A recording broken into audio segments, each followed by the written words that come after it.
Okay, next. I think it's important for you to understand that from the perspective of Vision 2030, this is a very important project for us for very many reasons. First and foremost, we want to be very clear. This is a clear demonstration because oftentimes questions are asked about the financing or the funding of Vision 2030 projects. Thank you. And there's always this very mistaken assumption that all these would be government projects, all this would be funded by government or by taxpayer money. And while many projects will be funded by taxpayer money, the great majority of some of the largest projects will be private sector driven projects, because Vision 2030 is not a government project. It's a national development plan for the entire country. And everybody has a role to play. The government has a role to play, private sector has a role to play, different non-state actors have a role to play.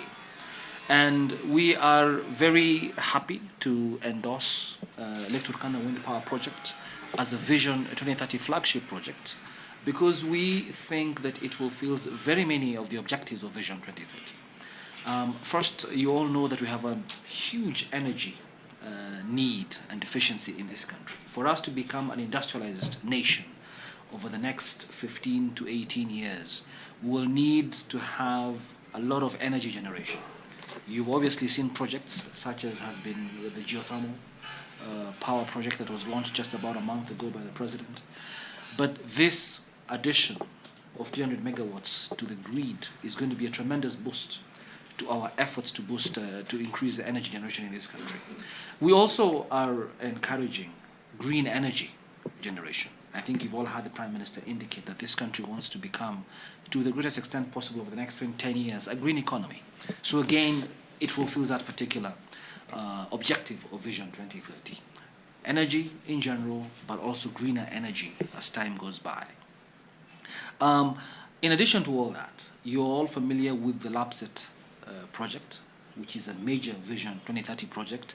And it is important to know that this reinforces the goals of the LAPSET project, because as Carlo has indicated, Kenya, Vision 2030 envisions the development of the entire country. For too long, this country has had people who have felt marginalized, who have felt that their areas weren't developed infrastructure-wise. Vision 2030 was deliberately designed to develop the entire country, which means that existing corridors that are economically active, you're all familiar with the Mombasa-Malaba corridor, which is the economically active part of Kenya, needed to be reinforced and developed. That is why we're developing the Mombasa port, and Nairobi is being developed, and Kisumu is being developed. But in addition to that, to open up a new corridor in a highly underdeveloped part of Kenya, is the northern part of Kenya, which is why we have the LAPSET corridor. This project reinforces that particular objective, because as Carlos indicated, we now will have power being generated in a part of Kenya that has never had power. And while we will, obviously 10 megawatts is a lot of power, so we have to connect it to the main grid through the transmission line to Suswa.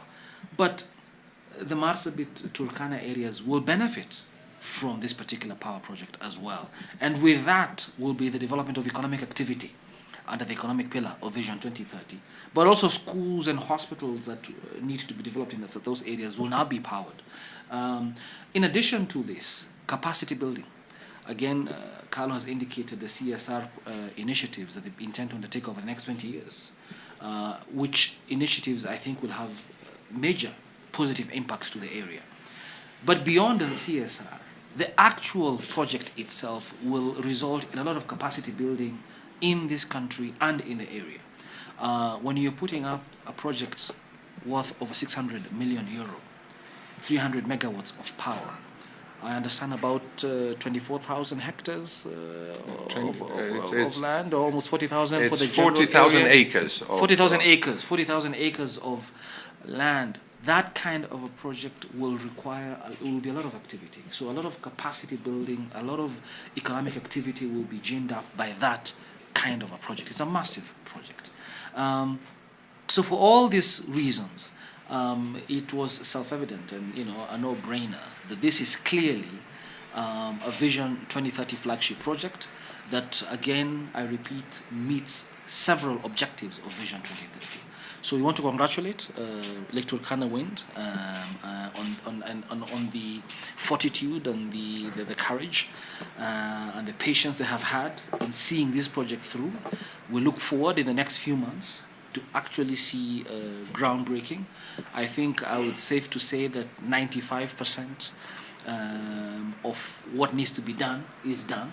So we just need to do a little bit of tying the loose ends in terms of financial close over the next few months to make sure that this project takes off. It will be one of our major projects in the second medium-term plan over the next 5 years. Thank you.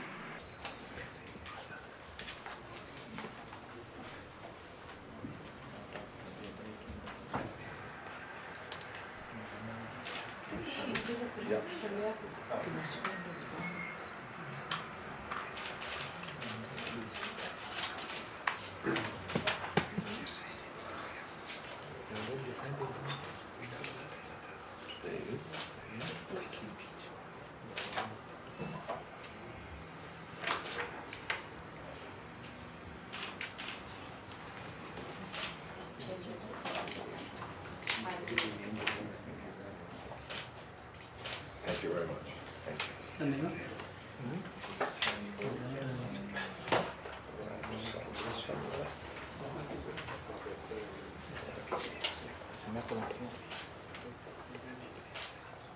Yes, exactly.